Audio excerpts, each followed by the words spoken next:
Well, we have enough. We have plenty of points. We can cash these in. So let's do that.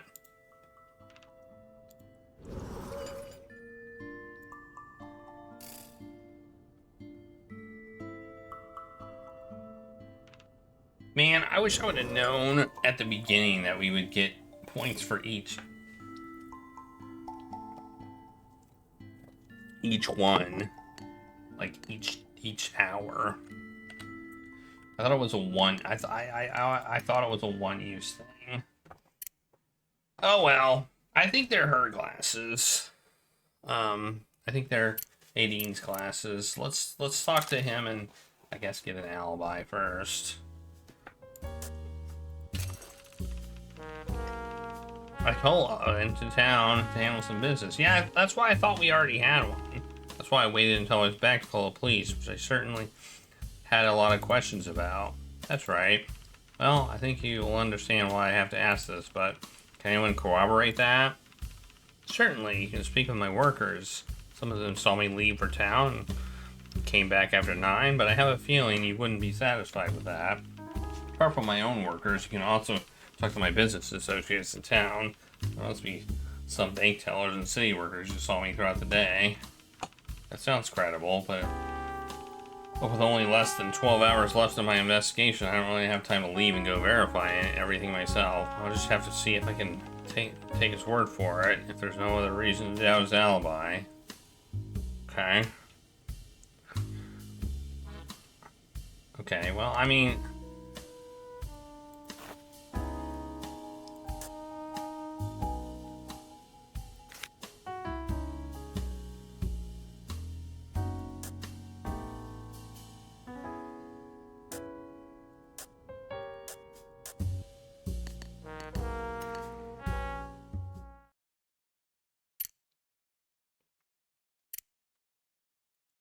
You know, I just realized you can save and, like, load if you get... You can save scum this game. I knock on the door. Is she gonna offer me a cookie? She rushes to the door to open it. She looks a little... Oh, it's you. Oh, sorry. Are you expecting anyone else? No, just surprised you came here. Are you looking for me? Yeah, if you have time. Sure, come in. You can take a seat and then we can talk. Yeah, I was gonna ask about these glasses.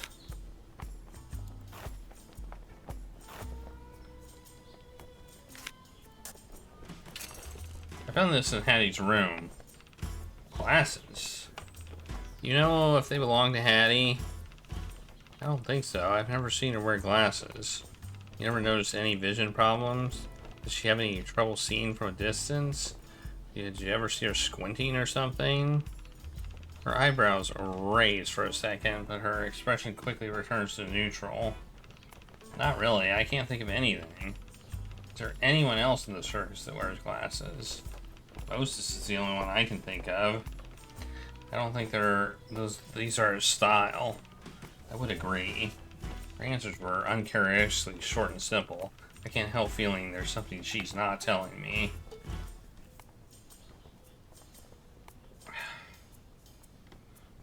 I kind of want to ask her about the trophy, too. Have you been to Hattie's train car since Monday? No, I just couldn't. You know her glass trophy, bluish green? Yeah, the Star Trophy. She got that from the Magician Society a couple of years ago. Why? It's broken. What? It's broken in pieces, fell to the ground at some point. But I don't understand. Who could have...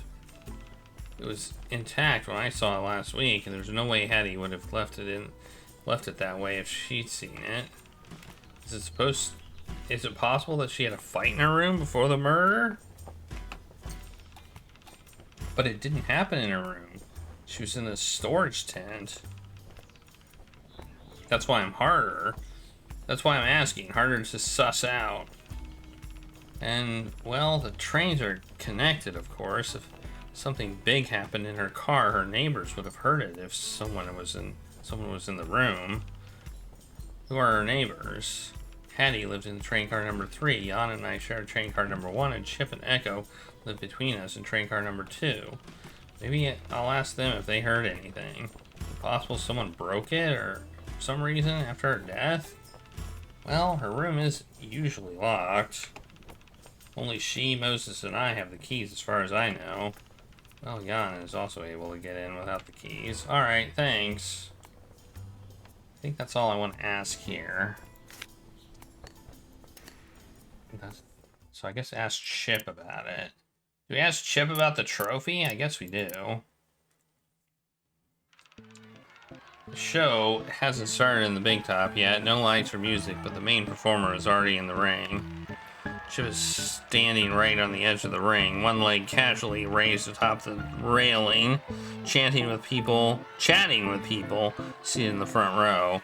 He's not wearing the ridiculous floppy hi-hat from before. Instead, he's wearing a round, short-brimmed top hat.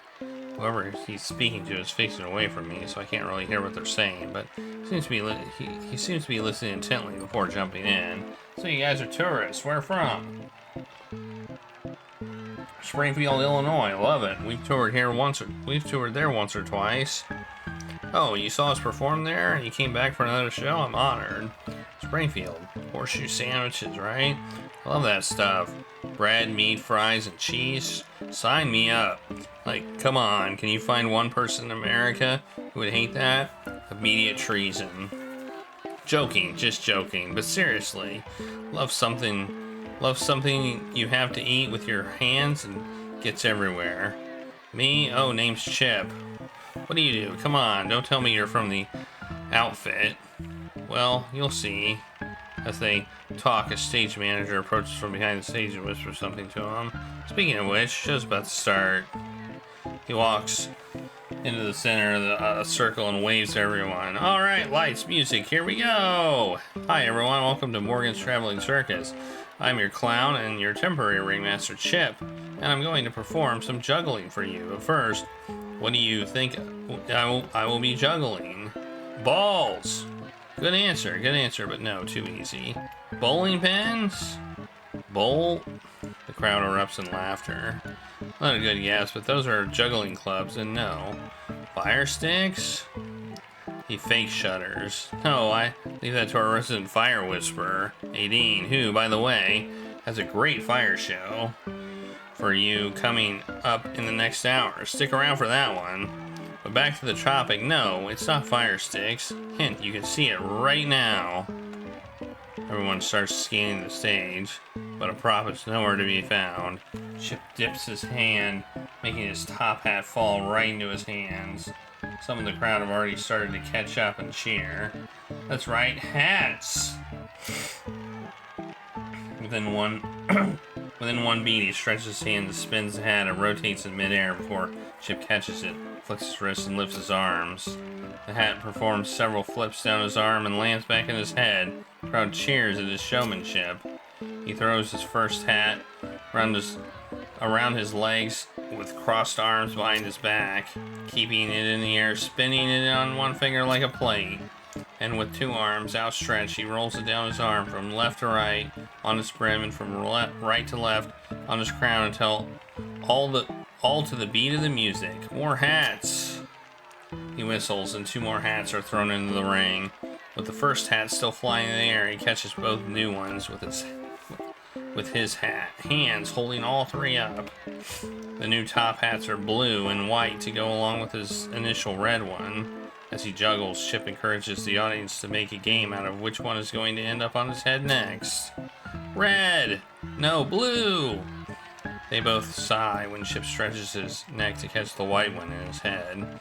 He then collects the other two and stacks them on top of one another. Now we are going to introduce the last component to this act. Another hat? Good idea, but no, introducing the giant unicycle. True to his word, one of the workers rolls out a tall unicycle and props it up beside him. It is indeed taller than Chip, at least 6 feet tall. Now I know what you must be thinking. How do I even get on this thing? He grabs the unicycle with one hand and looks at it skeptically. The crowd laughs. He tries to lift one foot up to step on the pedals, but that's obviously too tall. Actually, the trick is the first step is on the wheel. He gets on the unicycle to thunderous applause, but immediately slips and gets back down. Oops, You didn't see that. Let's try it again. Finally, he gets on the tall saddle and starts moving. No, flailing about.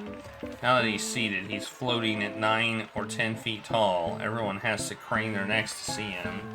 It seems like he's almost falling off, but barely holding on. He goes around the ring, and everywhere he approaches, the crowd erupts. Scared he'll be falling into their section of the seats. But somehow, through all the struggle, the 3 layers of hats never fall off. Finally, he seems to have found his balance and starts wheeling back and forth in one stop. He takes the 3 hats back into his hands, and to disbelief of the audience, he starts juggling them while he's riding the unicycle around the ring. Now, actually, the hardest part of this is getting off the unicycle, which I'm warning you right now will not be graceful. With oohs and ahs from the crowd, he stands up straighter, rising on his tiptoes. He falls off the unicycle, rolling on the ground. Everyone laughs, but then he springs up and catches all 3 hats before they hit the ground. The screams and the applause almost blow the roof off the tent. Thank you, thank you, thank you. That's all I have for you now. Stay tuned for the next show. I walk over, intending to stop him and talk to him before he goes backstage, but he doesn't leave. Rather, he walks straight to me. Mr. Detective, enjoyed the show? Of course. I'm not here for that, though. I have some questions for you. Yep, I got a question about the thing. You live right next to Hattie's room, right? Uh-huh. Have you heard anything weird recently from inside her train? How recently? Anytime after Monday. What? Why would there be... Has anyone heard anything? Is it haunted? Did you hear anything that sounded like fighting or things breaking? What broke? One of her trophies, I think. Are you sure it didn't already break before her death? We live on a train, you know. It moves. Things roll and fall off tables and shelves all the time. She didn't sound like the sort of person to leave glass shards lying on the floor. Yeah, that's fair. Well, I haven't heard anything. Maybe ask Echo? Okay. Maybe ask Echo. Can I? Yeah, I can. He's in his car. Alright. I knock on the door. I can hear a sigh in the room and then someone rummaging around, and finally footsteps. What now? Can I come inside? If I say no, is that gonna stop you? He's gruff, but he walks off to let me inside. Ask your questions. Alright. I'll ask my question about this. I went to Hattie's trailer and found one of her trophies had been broken, glass all over the ground. I'm trying to figure out when it was broken and if anyone saw or heard something. Hattie was a neat freak. No way she'd leave a mess in her room. Must have happened after her death. But no, I haven't heard or seen anything. These metal boxes aren't exactly what I call soundproof. If a fight went down in there, probably have heard it if I was around. And what times are you not around? Oh, those would be too numerous to count. When I'm performing, during the big show at night, when my idiot roommate is occupying the space, whenever I feel like going for a walk. Your roommate. Is there a chance he might have heard anything? You can ask Chip yourself. I already did. I already did. What do we do with these glasses?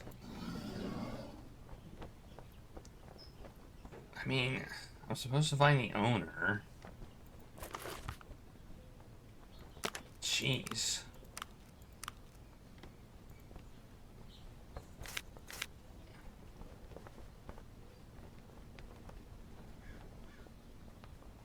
Somebody also hit me in the back of the head. I'm supposed to find the person who attacked me. Who do you think attacked me? That's another question. Who attacked me? Why would he know?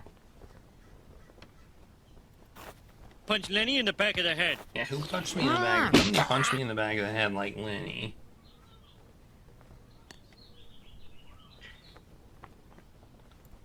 Punch Lenny in the back of the head. Exactly. Not Lenny. Not Lenny.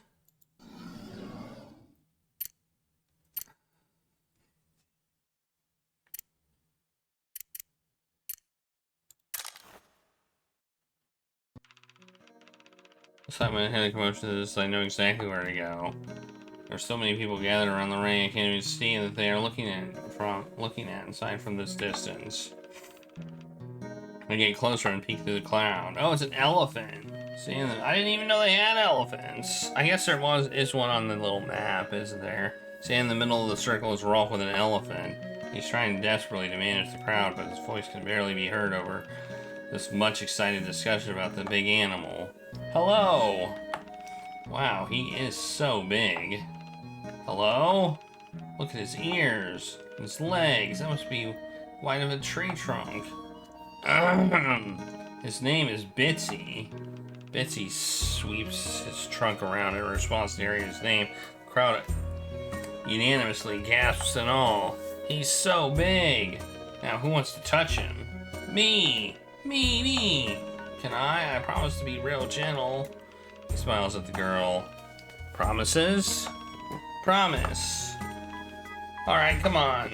Ignoring the disappointed groans from the other volunteers, he lifts the rope to let her enter from below. After she passes the rope barrier, the girl straightens up and runs forward. True to her word, she gently puts her palms on the legs of the elephant, the only part she can reach. Wow! It feels crinkly, but soft, like Grandma's hands. The crowd laughs, but Rolf nods seriously. It's not hot right now, but in summer he likes to take mud baths. It helps to protect his skin from the sun. Do you want to touch his trunk? The girl nods faster than I can blink. Rolf takes her by the hand and guides her to the front of the elephant. Gently, remember. She brushes her fingers against the trunk carefully. Bitsy looks at her with wise, calm eyes and raises his trunk into the air. The girl sighs disappointingly. But then Bitsy uses his trunk to pat her head. The girl giggles. The crowd laughs and applauds. I think he likes you. Thank you, Bitsy. Rolf guides the girl back outside the circle and waves to the crowd. They're silent, hanging on his every word. Alright, who wants to see Bitsy eat a watermelon? Everyone cheers again. Sorry, did I keep you waiting? It was worth it. Glad you think so. So, what do you need me for? I want to ask about these glasses, I guess.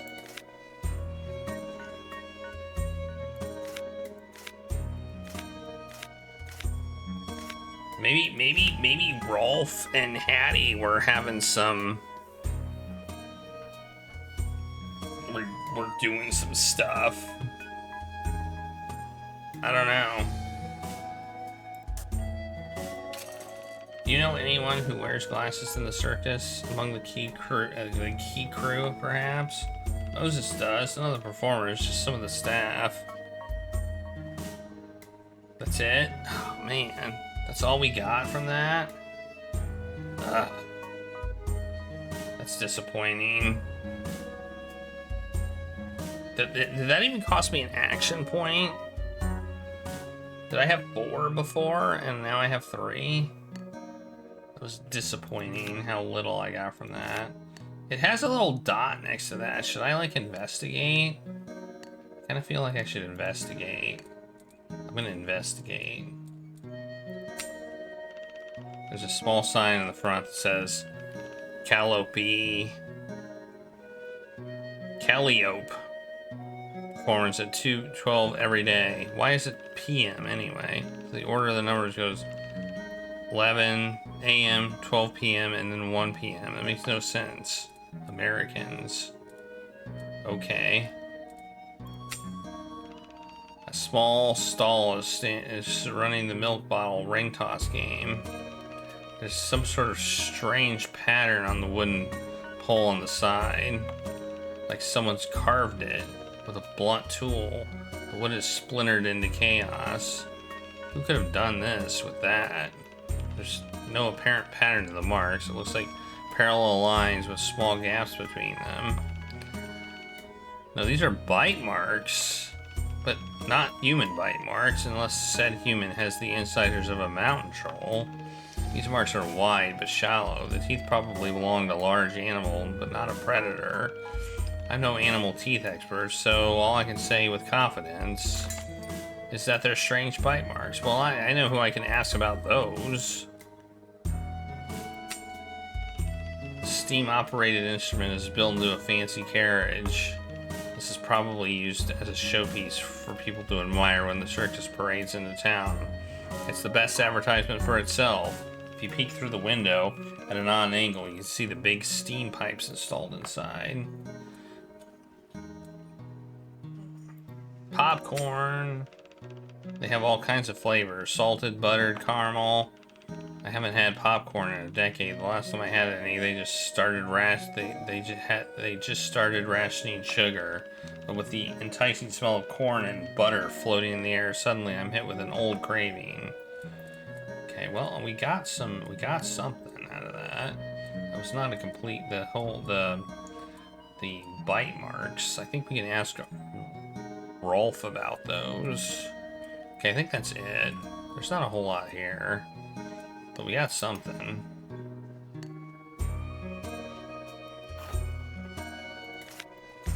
Where is that, anyway? I saw some weird bite marks on the pole in front of the Calliope. Oh, I know what you're talking about. Sorry, that was Obsidian, my horse. He gets really anxious with loud noises. I guess he was scared by the thunderstorm, so he broke the stable door and ran all the way there to do that. A thunderstorm? Yeah, when it was raining on Monday. You said he broke the stable door? How? Kicked the door bolt right in half. It almost gave me a heart attack when I came back and he wasn't there. Well, that's interesting. Elise would have heard that. I feel like that definitely would have woken her up. That's a point. Elise would have probably heard that.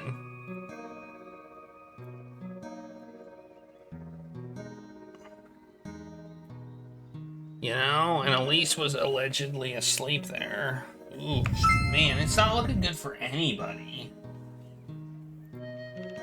But then I found him in the fields chewing that pole like a beaver. He's lucky none of the splinters ended up in his mouth. Why would he do something like that? I pull my hair when I'm really anxious. We have nervous habits, they do too. Okay. I think we might have a contradiction between her stories. I still think she's not reachable though. We still can't talk to her. But we got some good info. I don't know who to talk to now. We need one more alibi, which is hers.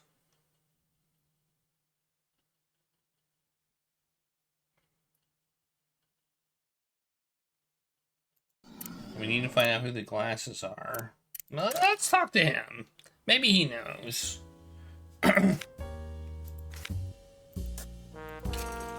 You recognize these pair of glasses? I showed him the pair of glasses I took from the drawer in his room. He pushes his own glasses down to make him look for a closer look. No, I can't say I do. Where did you get those? It's a long story. I'll explain when I know more, but I'd like to ask you a few questions if that's okay. Is there anyone among the circus performers that wears glasses? Unless you count me, of course. We have hundreds of circus workers. There are a few that wear them, but I can't remember seeing this exact pair. Is it possible that you've seen them before and simply don't recognize them? It's conceivable. They aren't exactly a remarkable pair. Your own glasses are reading glasses, I assume, not for nearsightedness. That's correct. Okay. Alright. Thought maybe he would know something. Okay, now it's 3 o'clock. 3 o'clock. Dang.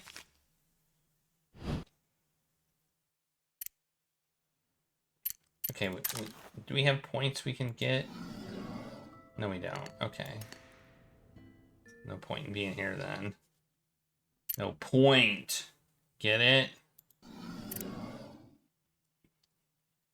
She's in here still, so we probably, well, we might not. See, there's the elephant. Where do they put the elephant? It's such a big elephant.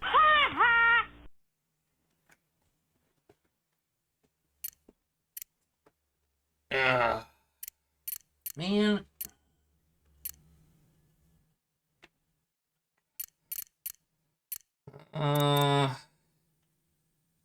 I guess we can ask him now about Hattie, because that'll finish our inquiry. I return to the stables. Jan has already left. Moving right beside the stables is Rolf, carrying a bucket, moving towards the tent in the distance. Hey! Oh, hi. Nice to see you again. What's in the bucket? Just some fresh beef. It's for Peaches. Who's Peaches? Oh, he's a lion. He's right over in that room. You want to see? Both lion I saw sleeping earlier. You name your lion Peaches? He scratches his head a little embarrassed. Well, he's fuzzy. So, do you want to come in with me? It's totally fine if you don't, you know. Some people get scared.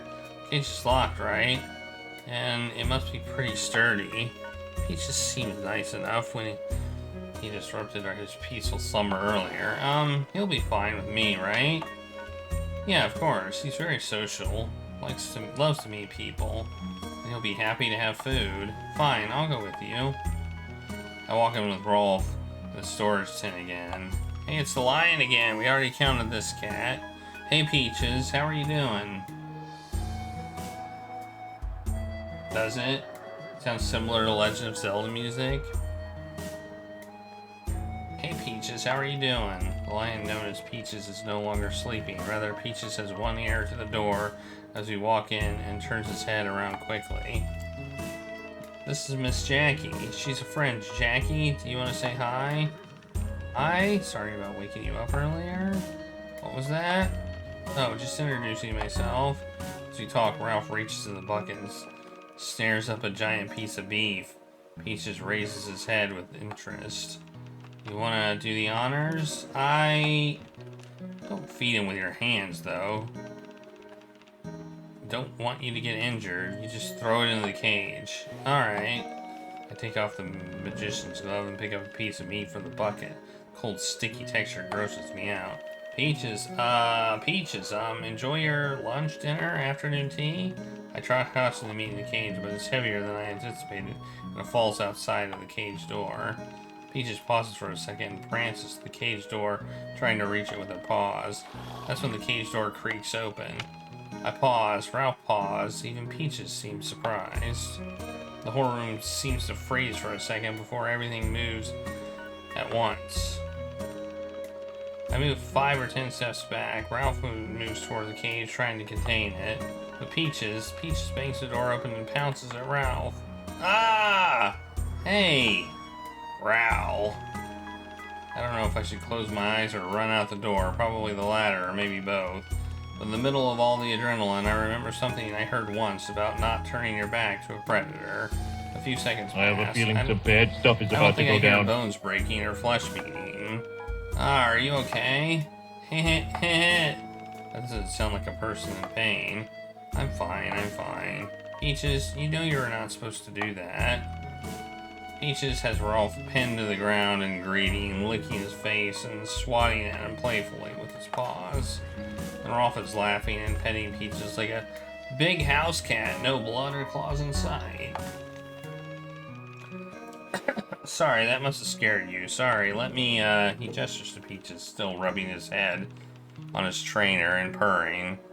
I nod, understanding to take another. You know who unlocked that? It was Jan. We know that. That was a prank.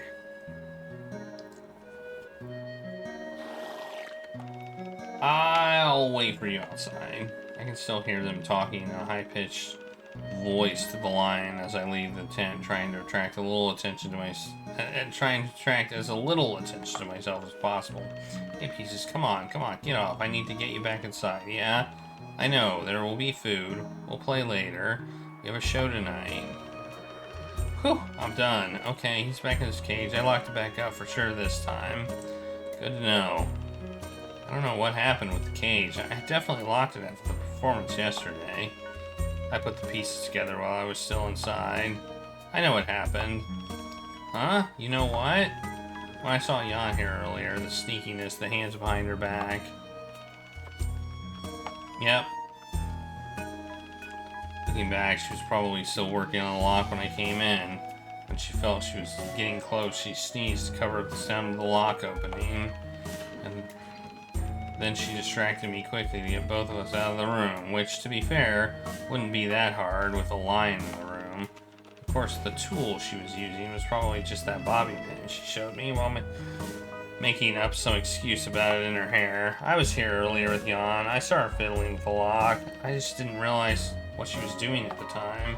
Rolf shakes his head, partly out of exhaustion, partly out of defeat. Of course it was her.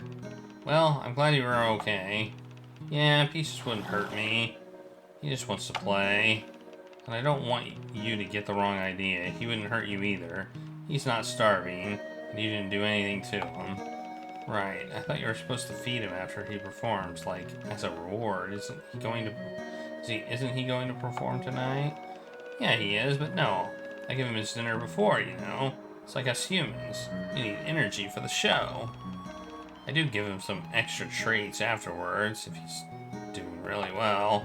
You seem like you two get along, yeah? Yeah, of course, I raised him from when he was just a cub. Has he ever bitten you? It happens, of course. He's a wild animal. He doesn't understand what he's doing unless you teach him. See these scars on my arm? Some of them are definitely his work. But you learn how to read him, and he learns how to read humans. It's just how it goes in our line of work. Sorry for keeping you for so long. Sorry for all of that. I've been told I talk about my animals too much. No, I enjoyed it. Not the part where I thought he was going to eat you alive, but I do enjoy hearing you talk about them. Thank you. Do you have anything else you want to ask me about? Yes, what did I want to ask about? Hey, there's a little thing. I probably want to search this place. Oh yeah, I want to ask about Hattie. Did you know Hattie very well? Not really. She was still kind of new here, and you didn't get along? Not like that. We just never talked much, I guess. Just difficult? No, nothing like that. She was nice. It's a shame what happened to her, but no one saw this coming. It's not like anyone hates her or anything. Is there any reason why you didn't get along? We never talked about it. Talked about what? I don't even know if there was anything to talk about. You implied there was. I said some juicy gossip here. It's not her, it's me, I guess. Where have I heard that before? But he doesn't notice me. But he doesn't notice me in thought. He's in his own little world, shaking his head and rambling on. And she's a smart gal. Maybe she sensed something from me. I've been told that I'm not good at hiding my feelings. Oh. He shuffles his feet and looks at the ground. That's what I think happened anyway. Did he like Hattie and she didn't return his feelings? Is that what this is? You are still not telling me what this is. You know what? Never mind. It's just complicated. It's not my story to tell. But she's gone, so no one will be here to tell it anymore. But why was he seeing somebody? He stands straight, suddenly alert. His whole stance closes up faster than a mousetrap when something takes the cheese. What? How do you? I never said it's about. Come on, I'm in your age. It's not her, it's me. Never good at hiding your feelings. He seems panicked, but also indignant. He plants himself on the ground with a stubborn look in his eyes. When I said it's not my story to tell, I didn't mean that. I didn't mean there was somebody else. I just meant that she's gone and I don't feel right about this. You can think whatever you like. I can't and I won't speak for her on what she was really thinking. That's probably as much as I get out of him, which leaves me even more curious. He doesn't deny it. Does that mean I hit the nail right on its head? Rolf said he and Hattie weren't close because there may or may not have been a thing between them. Oh, jeez. That's rough, man. This has a potential. The stable doors are usually closed with a simple wooden bolt, except this one is broken in half. The stable and the doors look old, tarnished by rain and age. However, the break on the bolt looks new. That damage was caused by force, not time or weather. It's now temporarily tied together by ropes. A black horse is standing inside, judging me. Perhaps he's the culprit. The horse looks at me again as if to say, I'll break your arm in half too if you keep staring. Okay, we know about that. Did I get this experience? No. Elephant. The giant beast is standing patiently at the back, waving his trunk back and forth. When it walks, can everyone feel the ground shaking? They must. I've seen elephants before in circus parades. Never up close. I can see wrinkles on her skin and kindness in her eyes. I noticed a small tent in the back, far smaller than any of the tents I've seen here. It's clearly not meant for the public, probably just a small storage room where some workers can rest in between their shifts. Yep, well, we know what that is. Okay, is that it? Oh, the horse. A younger looking brown horse with black hair. Its eyes are closed. Is it sleeping? Ralph trained the elephant to throw knives with its trunk. I've heard horses sleep standing up, but I don't know how one tests that theory. How can you prove if you're really sleeping or not? Maybe they are just standing still with their eyes closed. It's not like you can just ask them. When horses fall asleep, do they dream? What do they dream of? A majestic black horse. He looks a little old, his coat no longer shiny. But he doesn't look tired or weary, just standing proud of in his stall and surveying the whole stable. The king watching over his territory. There's no horse in here. Okay, we got a thing. I mean, I guess we can ask about it.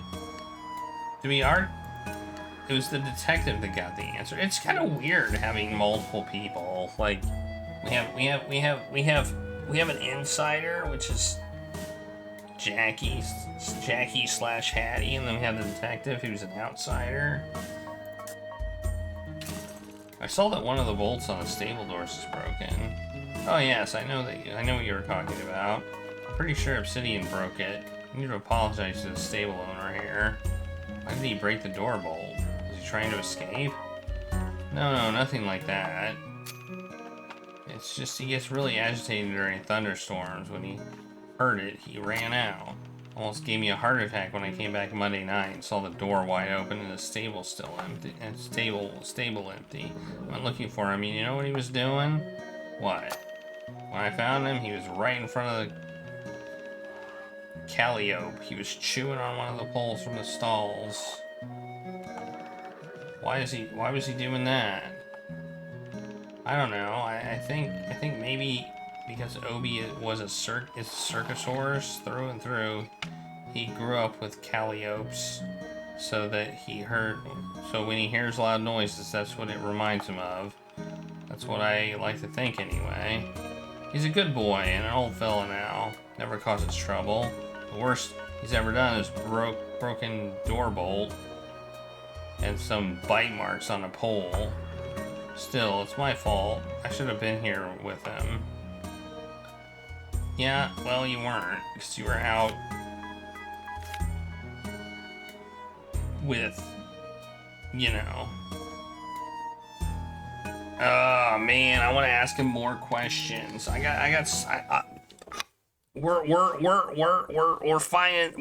kind of like getting ourselves into this love triangle concept here between Rolf, Hattie, and Aideen.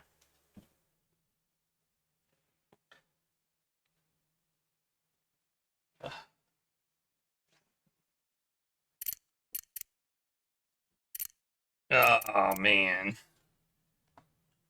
Maybe she would know. She might know. If anybody would know if somebody wears glasses, it would be her, I would think. Oh, wait. I'm not the one that has the glasses. Man. Things are so... This game's confusing when I keep switching between characters. I'm confused. The only thing I have left is surprise appearance now. Which is at 8, so I've got a while for that.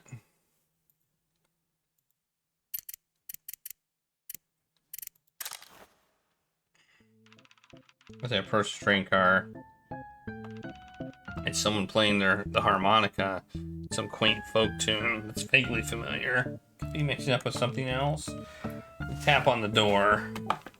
Hello? The harmonica stops and someone answers me. A little breathily. Yeah, come in. Chip, guess he was the one playing the harmonica, is lying upside down on the pull-out couch.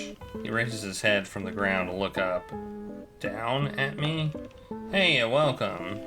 Sorry about my pose. Even though he says that, he makes no effort to get up.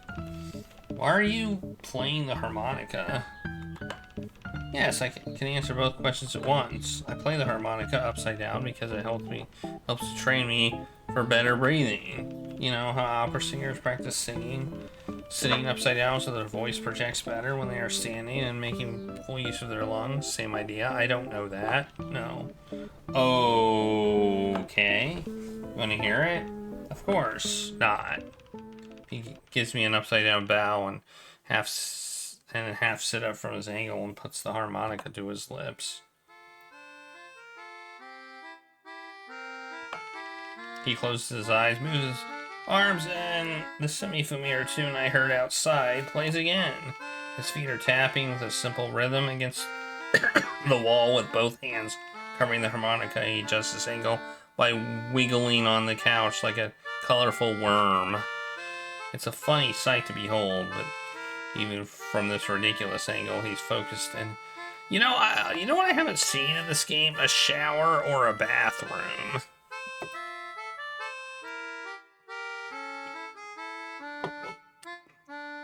He plays hands open and closing, emoting as if they were performing for a sold-out show.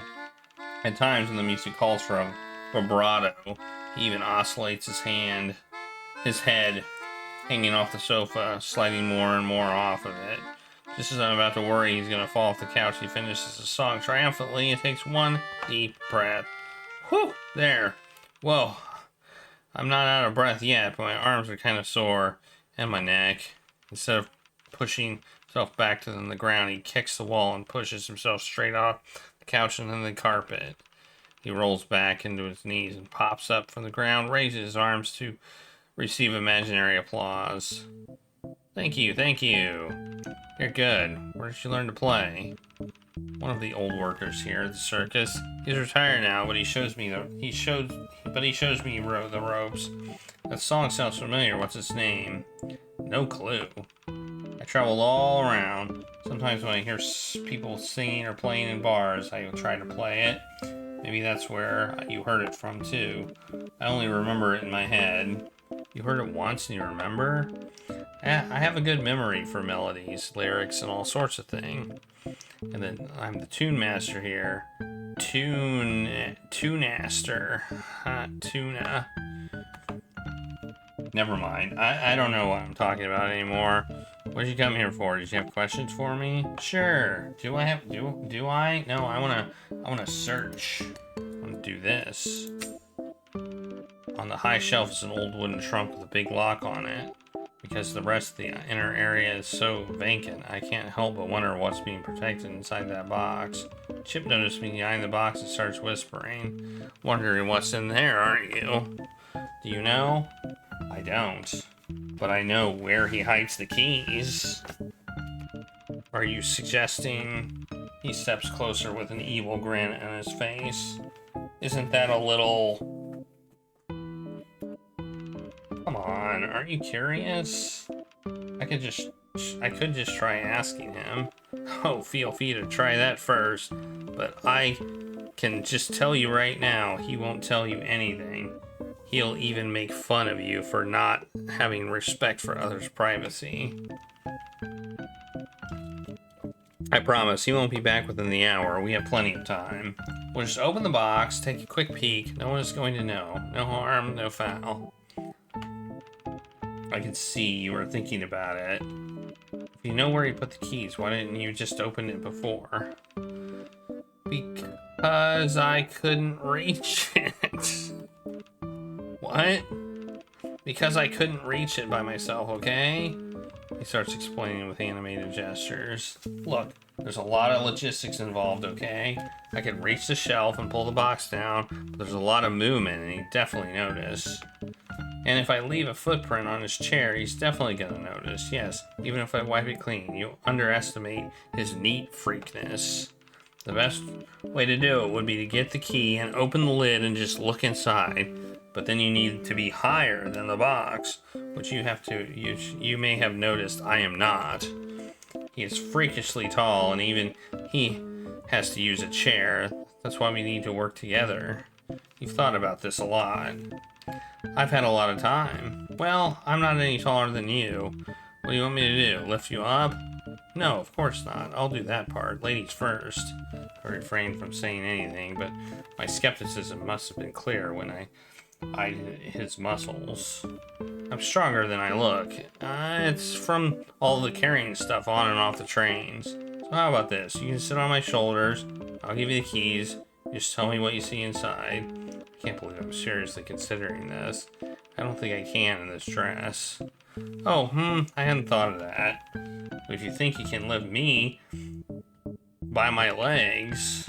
Oh, I definitely can, trust me. I've learned a thing or two about the acrobats I've met. Hey, the Deviant, thanks for the raid! How's it going? Now the keys. I scan echoes half of the room. It's so sparse that I can't imagine where the keys would be hidden. Maybe inside the books? Chip flops on the ground like a fish.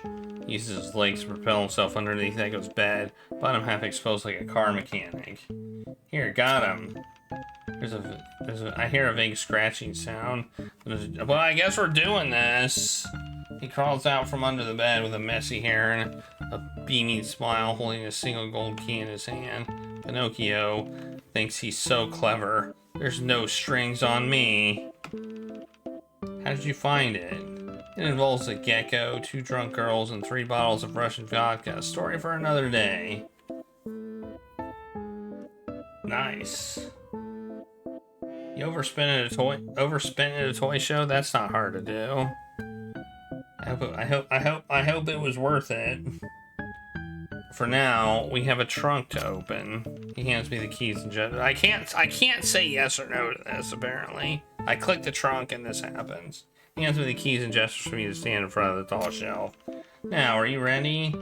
I don't know what we're doing, and I can't believe I got pulled into this, but I guess it's too late to stop now. That's good enough for me. He squats down and grabs my legs tightly. All right, ready? Don't drop me. I won't. Upsy daisy. He grunts. I ascend. Whoa, you are not heavy, but I should shut up. The ground starts shaking beneath me. You said you won't drop me. I won't. Just do it quick. All right. God, the lock is... After 3 seconds of fiddling, I twist the key twice and pop the trunk lid open. What's inside? What is it? Stolen jewelry, dead animals, dirty magazines, human skeletons, a secret confession that he's actually a puppet turned into a real boy? No, it's just what? Just puppets. It's just 2 puppets, both cushioned by newspaper and carefully positioned in a box. What? Why would he bother to hide that? Well, one looks like him. Is it porn? Hold on, let me check. The one on the left looks older and more beat up, with slightly faded colors. It has long hair and a slender figure, just like Echo. There are 2 puppets. This one looks different. Wait, there seems to be some sort of engraving on his foot. Something engraved? Carefully, I turn one of the puppets over in my hand. To my dear Princess Echo, please don't be discouraged. Magic will always be with you. May he be your companion and your voice. To my dear Princess Echo, please don't get discouraged. Discouraged? As I'm reading the leg of the puppet, I can feel Chip's shaking intensity. You holding up? He's struggling to speak through his teeth. No problem. Just do it faster, please. What else does it say? Fine, I won't. Magic will always be with you. May he be your companion and your voice. December 1944. That's it. That's it. What about the other one? Trying to put the puppet back into its proper place, which is not an easy task when I'm fighting the equivalent of a level 8 earthquake. Hey, what about the other one? I'm trying to look. If you would stop shaking, don't drop me. Feeling the ticking clock of his stamina, I move onto the puppet on the right before he can reply. It looks similar to the one Echo is using right now with red hair and a matching robe, but it's missing the circus symbol. The carved job is a little worse too. This one looks like the same as the one he has without the... Wait. I'm about to... While I'm still holding the puppet, the ground finally gives out under me. Ah! Ouch. Oh no, you dropped me. In my defense, you were taking too long. You dropped me. And I'm not saying anything about a lady's weight, but where were you hiding all that? I may not be as light as I look, but you are definitely not as strong as you claim. I'm sorry, are you okay? Anything broken? Just that. The puppet is now lying face down on the ground, one of its legs detached from its body. Shingles! He leaps forward and snacks the puppet, turning it around to examine it. Oh wait. He starts laughing hysterically. Mwah! It's no, you didn't break it. We're golden, you didn't break it. What do you mean I didn't break it? Its leg is over there. It was already broken. I broke it, actually, like 4 years ago. You broke it? Shh. We'll talk about it later. Let's put it back before he shows up. Please don't drop me this time. I'll try my best. I return the puppet to its proper home, and Chip sneaks the key back under the bed. We decided to sit back and laugh about the absurdity of what just happened. Seriously, I can't believe he keeps 2 puppets in that box all this time. Only he would keep that in a box, like some kind of secret treasure. I mean, I think it is. I'm guessing. Get Echo's story? Oh. What? We're gonna tell him about it? Ah. Oh, yeah, you got a bunch of stuff. Cool, the Deviant. That's awesome.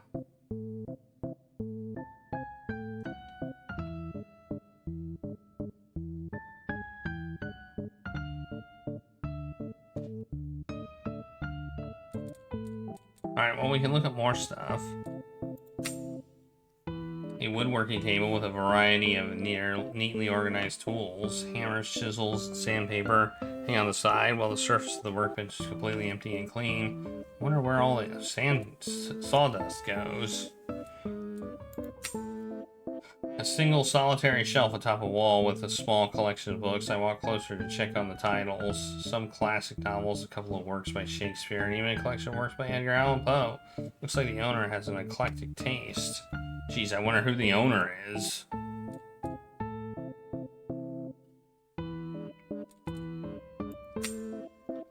A statue of a leopard stalks the entrance with glowing yellow eyes. Even more eye-catching is the crown that's slung on his head. His name is Richie. Why? Wait, let me guess. It's gonna be a bad pun for some sort. Is it because he's the king and super rich? No, because Richard is a dick. A face flashes before my eyes. The man in Moses' office. Is he talking about that Richard? Do you know each other? Or is it just a funny coincidence?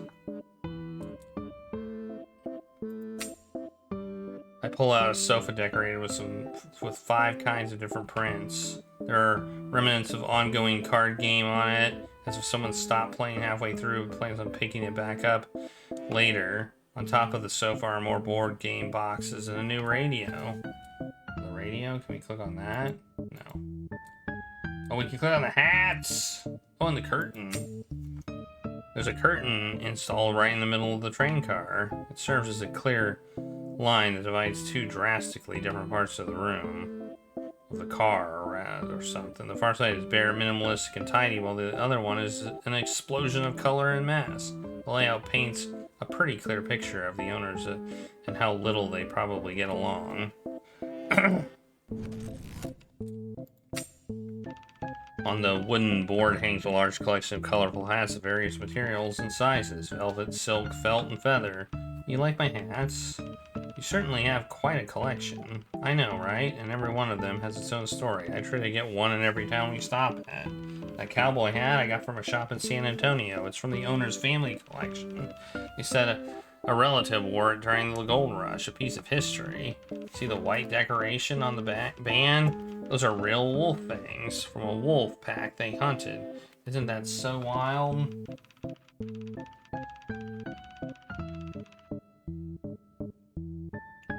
They weren't cheap, but yeah, that's collectibles for you. And that velvet blue hat, that's a brand spanking new. I just got a couple of weeks ago when we were in New York. Same for these Legos. They're not cheap, but they just seem to get like increase in value. I don't buy them for that though. That's my Dache. Do you know her? The best milliner in the country, I tell ya. I've been watching her work for a long time. When it comes to fashion, the French always have the best. That's what I always say. Designer hats. Doesn't sound like something you can afford on a circus performer's salary. How can you afford all this? I don't know much about hats, but they do look quite impressive. They must not come cheap, right? He seems a little nervous and quickly waves away the question. Well, most of them did cost me a pretty penny, but they're so worth it. Of course, as long as they make you happy. Okay, we got a lot. We got a lot by searching this car. That gave us 2 things. I don't think we can talk to Echo, so... Do we have anything else to talk to him about? The thing.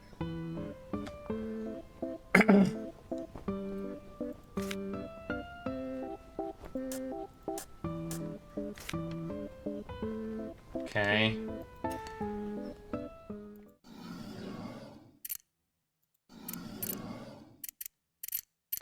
Echo is not available to talk to right now. Boo. Boo. Boo. Boo. What do we do now? We can't do either of these things because we can't get Echo's story, and we can't do the surprise appearance because that's not until 8. So we're just gonna have to like talk to various people, I guess.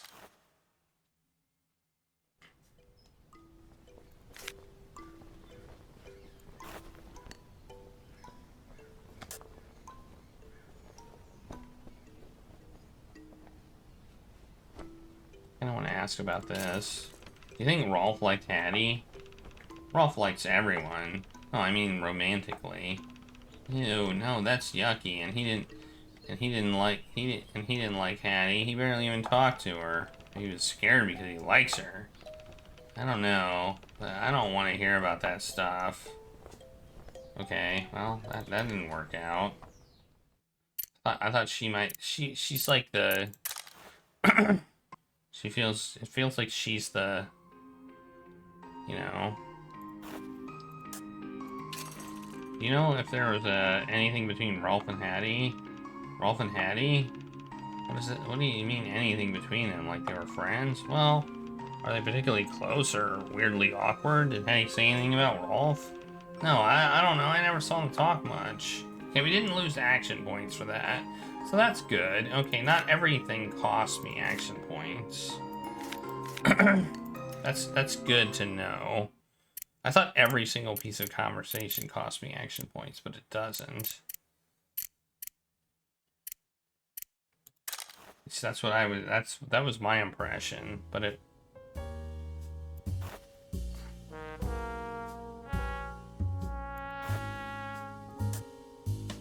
That one did. What happened to Hattie's? What happened to Hattie? Obviously caused a lot of trouble for the circus. I'm curious. Do you think Hattie was irreplaceable? Irreplaceable? The best way I can put this is it's complicated. The short answer is no.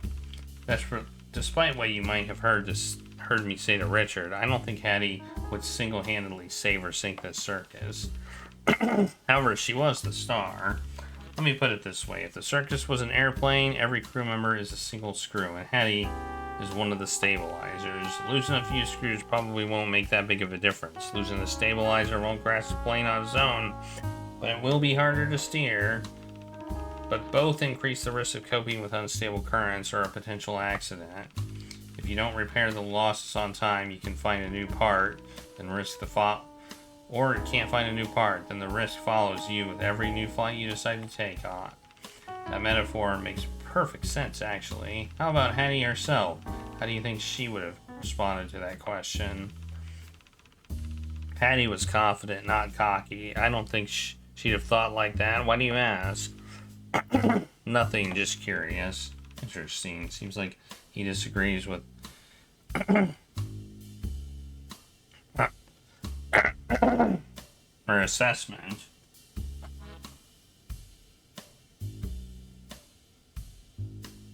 Okay.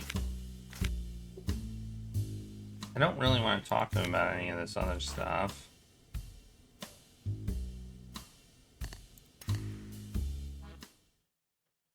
I should talk to Chip about it. I mean, worst case, it doesn't. That did cost me points. Do you know if Roth perhaps might have had some romantic feelings for Hattie? For who? If he'd been drinking when I asked that question, he would have spit in my face. Hattie?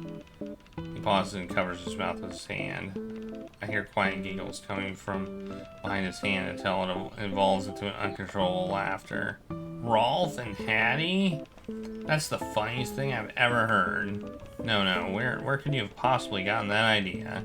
He suggested it, actually. No way.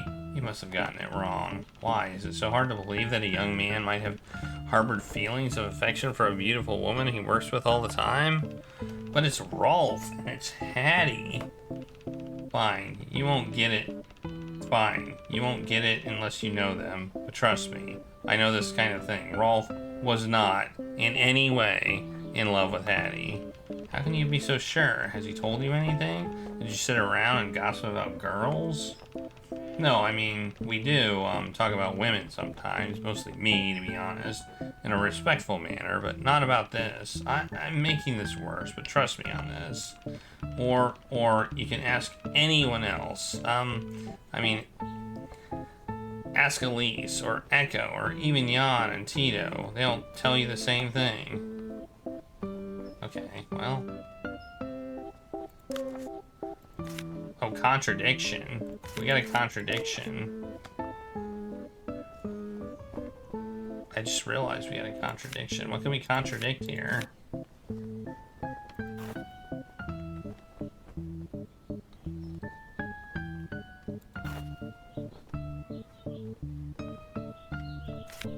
I don't know.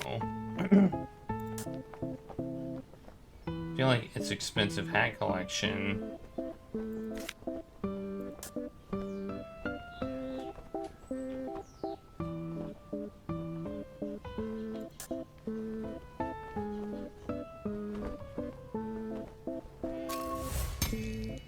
We got it. First try. Chip lost his top billing role of ringmaster to Hattie. How can he still afford his expensive hat collection? I should probably just ask. Sorry if this is a rude question, but I'm new to the circus scene here. Do American circuses pay that well, or specifically just Moses? What makes you think we are making lots of money? Well, your hats look expensive for one. He freezes and his eyes go wide. Oh, not really. It's just, well, you see, the pay depends on you. Yeah, that makes sense, totally. He mutters the latter part to himself. And I hate to brag, but I'm one of the big performers here, and I'm doing ringmaster stuff, which comes with its own pay, so it's quite a good sum. And not that you aren't great, I'm sure you are, but don't be surprised if you don't see the same paycheck. You know how it is, the ringmaster job accounts for a lot of it, really. There's clearly something fishy about his explanation, and his uncharacteristic stammering makes that clear, and I now see a perfect time to strike. I'm sorry if I get this wrong, but Echo told me you were the ringmaster. Hattie took over that role when she got here, so the pay probably would have gone to Hattie, right? He buries his head in his hands and mutters through his palm. Of course he told you that. Wait, was he lying to me? Oh, no, it's not that he isn't. Well, you see, the thing is, my family is kind of rich. Sorry? He sighs in defeat.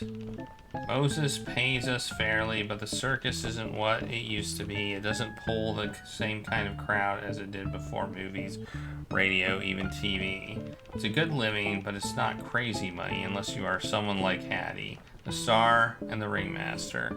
Anyway, I don't make that kind of money now.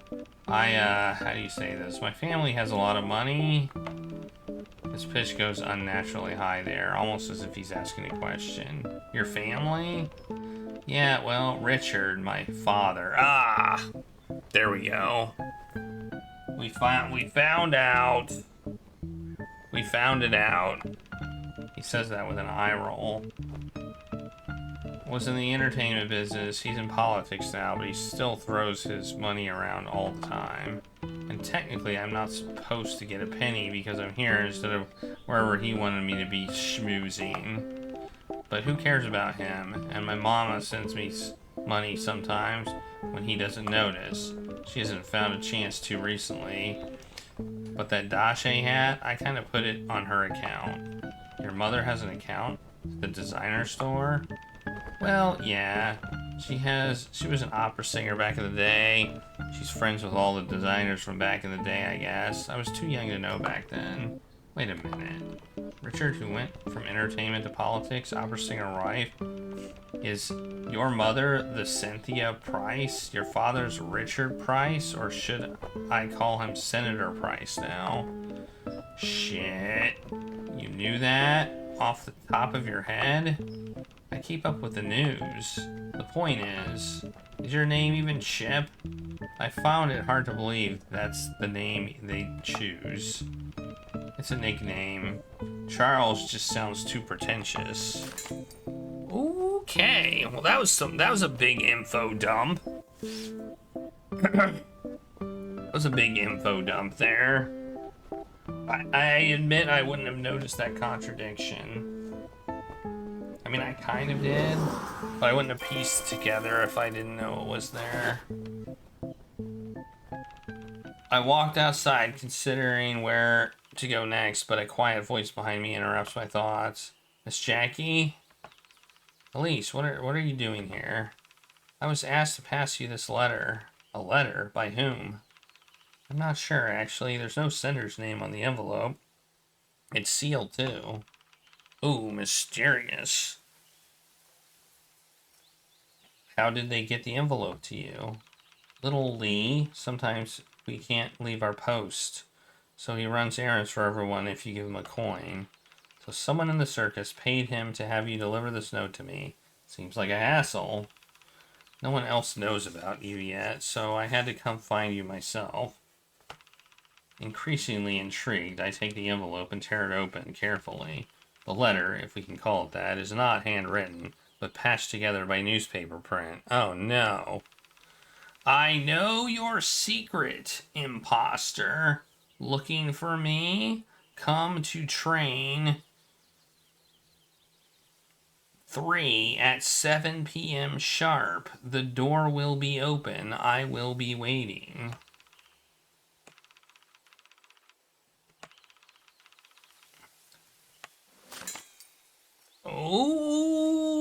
Okay, then. There's no name or signature. Not I have what a feeling some not what I bad stuff is expected about to go either. down. Questions are filling up my mind. What does the writer mean, imposter? Is he referring to the fact that I'm not the real Hattie or something else? And what do they mean by secret? Is it about my identity again? Or the letter? What I'm doing here? Looking for me? Is this the writer admitting to being the murderer? Why do they even assume that they know who I'm looking for? Train car number 3, isn't that Hattie's train?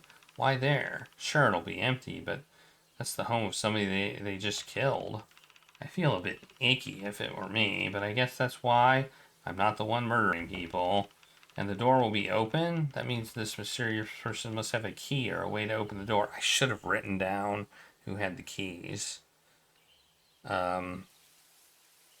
Elise, Adine, can't remember who else. And I guess Moses, probably. And isn't 7 p.m. when the big show starts? Well, to think of that, it makes perfect sense because the majority of the performers work as circus visitors will be busy. Perfect time for a clandestine meeting. Perfect time for a trap, too. Well, at least it seems like the fish has spotted my bait. But who's the fisher and who's the game? That may remain to be seen. I guess the only way to find out is to show up to the party. Bam! I closed the note quietly, Elise watching but carefully averting her gaze from the paper. Well, wait, what was our new goal? Meet the killer. Well, we're assuming it's the killer. Well, I don't know where to even begin to explain it. I better not. Sorry, I don't know who it is from yet, but I imagine I'll find out quite soon. I tucked the letter back into the envelope and then into my pocket. Well, I guess I'll take my leave, too. See you later tonight for the show? She smiles. Yes, see you soon. Alright. Let's stop the timer there.